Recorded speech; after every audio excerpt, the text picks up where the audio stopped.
On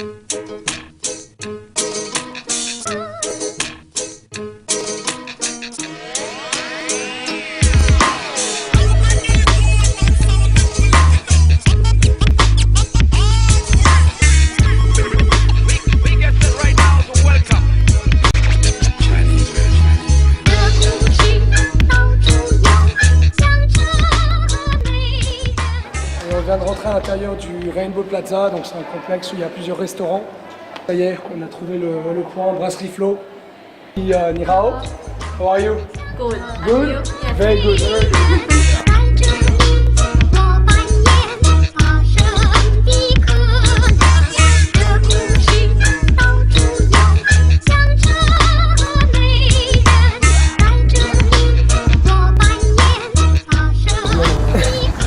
Donc bonjour à tous, aujourd'hui les frères gastronomes sont à la Brasserie Flo.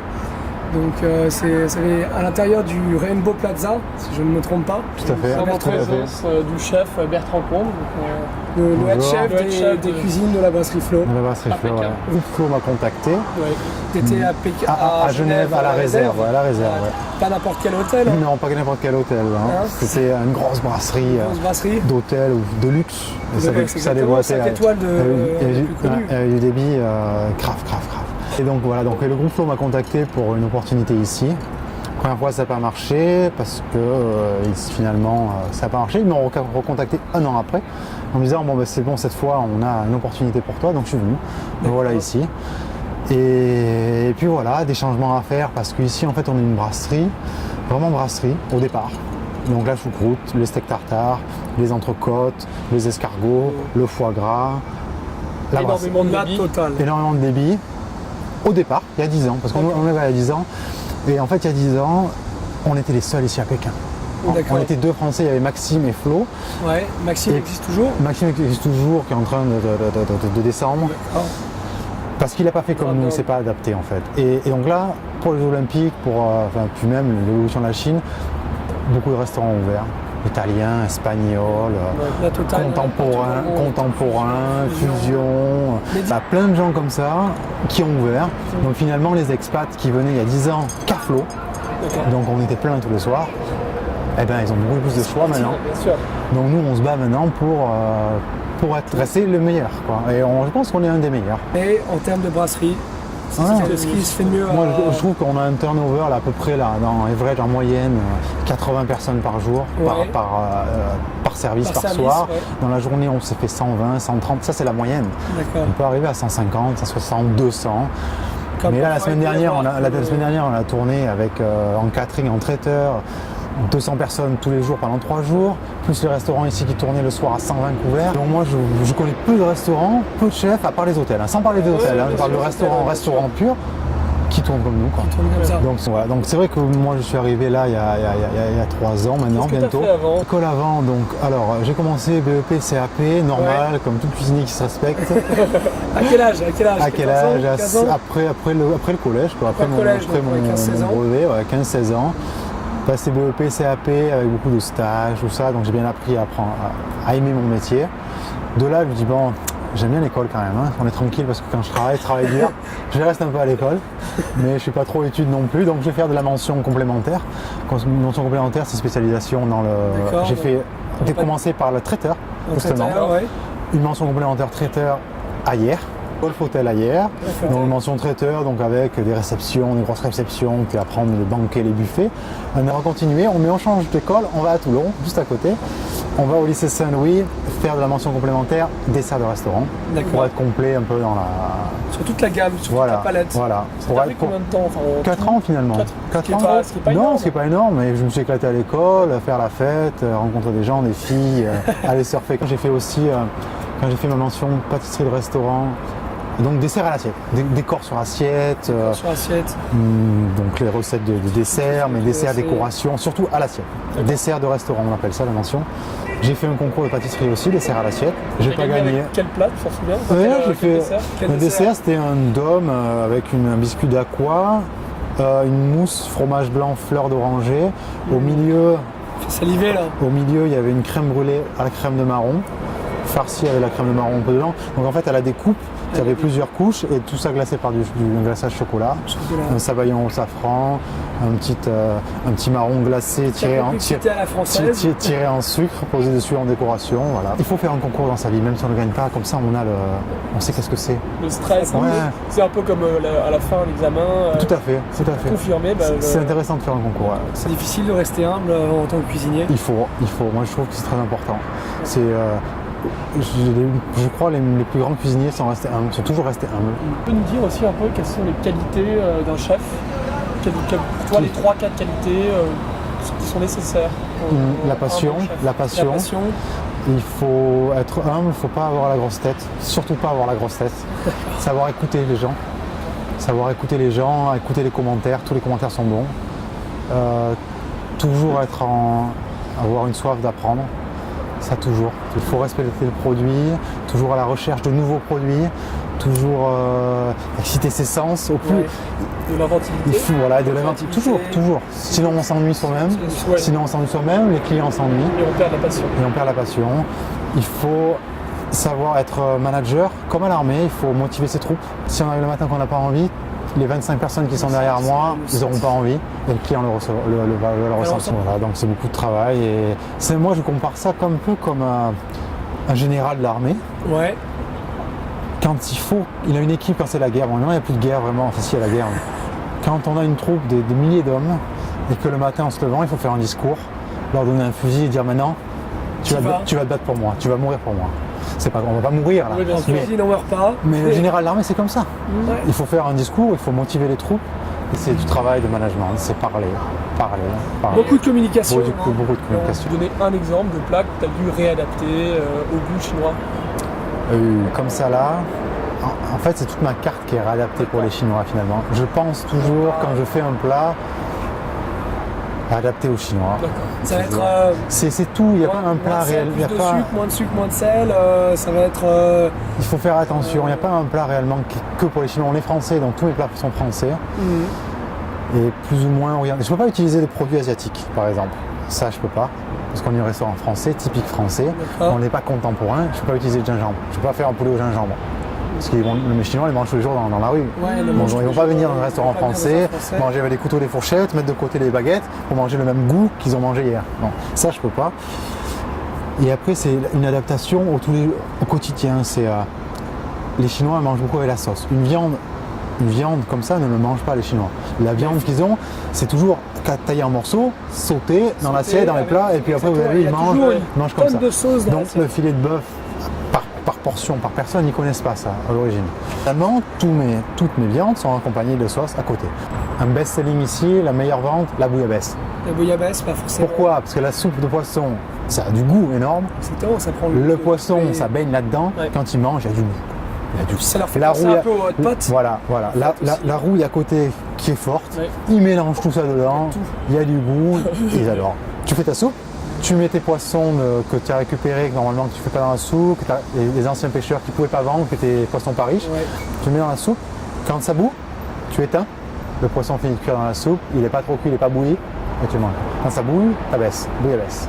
Donc finalement, on met un peu tous les poissons qu'on met dedans.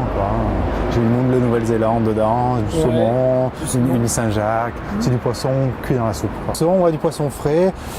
Tout ce qui est poisson importé, c'est généralement congelé. Sinon, c'est très cher. Donc moi, on est une gamme de restaurants qui est abordable. Abordable, oui, exact. On peut avoir des prix qui sont chers, mais c'est généralement abordable. Donc les poissons, c'est le cabillaud qui est importé, mais il est congelé comme tout le cabillaud qui est à Pékin. D'accord. Très bonne qualité congelé, il arrive entier, c'est des cabillots entiers congelés. Donc nous, on les fait décongeler doucement. Là, on les fait défiler, la chair est super blanche, super magnifique. Donc à la limite, il faut mieux des fois travailler du congelé que du frais. Donc, alors Bertrand, aussi, on fait ce tour du monde pour montrer aux étudiants qu'il y a plein d'opportunités dans le monde de l'hôtellerie, de la restauration, de la cuisine. Est-ce que tu conseillerais, toi, un jeune Français, jeune chef sortant d'une formation comme tu l'as fait, de venir à Pékin, à Shanghai, pour utiliser ton savoir-faire? Est-ce que tu donnerais ce conseil plutôt que d'utiliser ton savoir-faire en France? Bon, moi, je suis en dehors de la France depuis maintenant. Je travaille en Italie, je travaille en Angleterre. Pas longtemps en Italie, je travaille 1 an, en Angleterre 1 an aussi. J'ai fait mon petit tour du monde un peu comme vous. À ta manière. À ma manière. Bref, en fait, moi, je vois la France de l'extérieur depuis pas mal de temps. Je suis parti, j'avais 20 ans de la France. J'ai commencé à sortir en Suisse, enfin bref. Et je vois que la France, on a une image de gastronomie, réellement. On nous reconnaît en tant que gastronomie, d'élégance, de raffinement. Donc on a besoin de chefs qui restent en France pour... Pendant un minimum. Voilà. Maintenant je vois de plus en plus mes amis français, cuisiniers qui restent en France, du mal à trouver du personnel qualifié. Ouais. Plus de passion, dans les cuisiniers français. Quand vous me demandez, alors qu'est-ce qu'il y a encore des choses à faire à l'extérieur? Il y a beaucoup de choses à faire en France. Je suis parti, c'est pourquoi j'ai eu envie de partir de France, parce que je ne voyais pas d'avenir finalement, je pense. Je ne vais pas penser vraiment comme ça, mais est-ce que tu penses que c'est pas la caractéristique de tous les gens que tu as rencontrés, de tous les Français qui sont partis, qui ne voyaient pas d'avenir? Moi je suis un voyageur, donc j'aime bien voyager, mais je ne voyais pas d'avenir. Voir pourquoi travailler dans un hôtel. Et tu penses que tu es le seul? Non. Français, ou tous les Français qui sont dans le monde en général, quand vous discutez de ça, c'est à peu près la même réponse, la même pensée? Il y a une grosse compétition en France de chefs, on a mis un gros niveau. Pour sortir du lot, il faut vraiment se battre. Donc là, nous, quand on s'expatrie, on a un peu plus de chance, on va dire. Moi, j'ai eu la chance d'être jeune chef ici. Donc, je peux aussi me citer les plus grosses difficultés que tu as rencontrées en venant ici travailler en Chine. La langue. Au départ, la langue. Je suis arrivé ici, tout l'ancien staff est parti. Ils m'ont vu arriver, j'ai commencé à changer ça. Je suis à 8h, maintenant on commence à 9h. Ah bon, mais ben oui, mais moi je dors le matin à 8h et de 8 à 9h, je ne contrôle pas qui est là. Donc moi j'arrive à 9h, tout le monde arrive à 9h. Ah bon, bref, tout le monde est parti. Et les Jeux Olympiques commençaient, toute mon équipe est partie. Donc je me suis retrouvé à faire mon planning, on était 20. Oh putain, maintenant on est plus que 4. Ouh là là, il y a problème là. Bon les gars, maintenant on prend plus de congé, parce qu'il n'y a plus personne dans la cuisine. Est-ce que tu penses que la gastronomie française mérite d'être inscrite à ce patrimoine culturel immatériel? Ouais, d'être largement le mérite, parce que l'histoire de la gastronomie finalement, elle part de France. Si on regarde, il y a longtemps, les Chinois ont inventé les pâtes, il y avait une gastronomie bien avant nous. Les Chinois, les Arabes aussi, bien avant nous. Maintenant, eux, ils ont arrêté d'évoluer. Nous, avec l'histoire de France, les rois de France, non pas que la gastronomie, c'est toute l'histoire finalement. C'est pour ça qu'on a une histoire, la France, on est un ancien pays. Et les rois, on fait que on a créé cette gastronomie, cuire, apprécier les repas. C'est la France qui a fait ça. Prendre du temps à table. Prendre du temps à table, aimer la gastronomie finalement. Et c'est parti de là. Maintenant, les Chinois, tous les pays, l'Australie, l'Autriche, tous les pays d'Europe ont leur gastronomie. Mais au départ, c'est la France. C'est parti de la France. Voilà. Donc, merci beaucoup, pour toutes ces explications. Merci beaucoup. Je vous en prie. Merci pour tout. Ça fait plaisir. Merci à vous, j'étais enchanté. Enchanté de vous rencontrer. Bertrand nous a invités ce soir. Donc on va pouvoir déguster, découvrir. Voilà.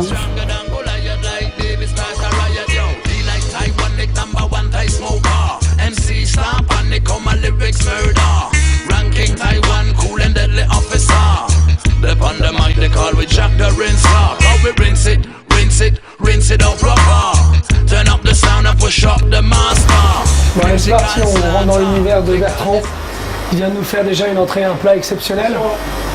Attention, suivez-nous. Il nous a dit que les cuisines étaient à peu près 80 mètres de la salle, c'est ce qu'on va voir. On va faire une petite surprise. On y accède. Good evening, how are you? Alors là, je crois qu'on a le pass des entrées.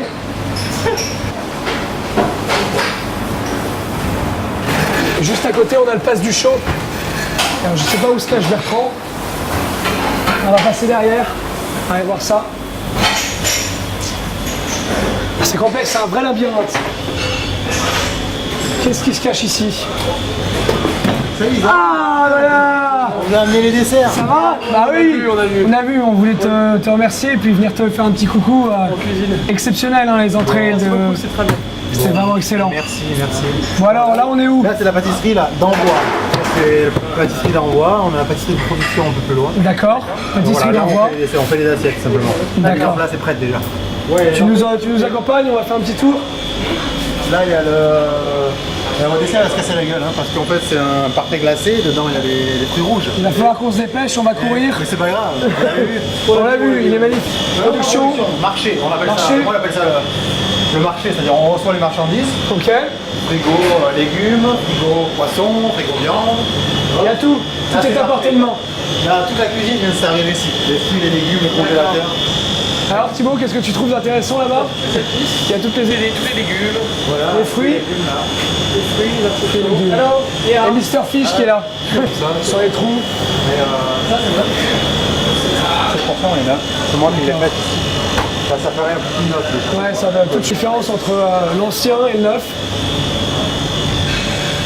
Ça c'est la présentation, on a des sorbets. Ouais, les sortes. D'accord. On a pu voir Glace à la réglisse. glace à la réglisse. Ah, alors qu'est-ce qu'on voulait savoir? Le foie gras confit avec la figue. Non, il n'est pas confit. Enfin, Il est pressé avec il est pressé, la figue à l'intérieur. la figue à l'intérieur, voilà. Il y a un peu chemistique et tout ça. Exactement, ça j'ai vu ça. Très bon. Voilà. Et là, Exceptionnel. c'était quoi l'entrée? C'était le canard. Le canard. Voilà, on en parlait tout à l'heure, carpaccio de canard exceptionnel. Avec des fines lamelles de truffe. Très chinoise, attention, mais bon. Truffe chinoise, mais il faut savoir. On travaille le produit, hein. Voilà, il faut travailler le produit et local. Toujours local. Ça, c'est la production du chaud. Production du chaud. Et fond. On va aller jeter un coup d'œil. Puis les petites boules de pain dont tu nous parlais tout à l'heure. Donc tout est fait maison. Tu vois, le pain, il est excellent. Les Chinois adorent ça. Pour Ça nous, fait ça n'a pas partie. de goût. Enfin, si, ça a du goût. Les Chinois mangent toute la croûte. Tu vois, une fois qu'ils ont toute la croûte de manger, après ils mangent l'intérieur. Ils mangent l'intérieur comme ça. Ils mangent comme ça. Ça leur rappelle les boules dont on parlait. Tu sais, quand t'es gamin, tu manges la croûte, c'est après Exactement, et tu manges l'intérieur. Tu gardes le meilleur toujours pour la fin. la pâtisserie de production, on va dire. Pâtisserie de production. On produit, on confectionne la pâtisserie ici. Il y a les pâtes feuilletées. Et on l'envoie là-bas. Mousse, les crèmes brûlées. Une Exactement. fois que c'est le produit fini, ça part là-bas, dans la cuisine là-bas, prêt à envoyer. On va y goûter la crème brûlée. 汽车赶南回，明年冬季喜，陈列各种新车，五花八门。汽车赶南回。 Ça fait partie aussi de la culture française de goûter, de partager.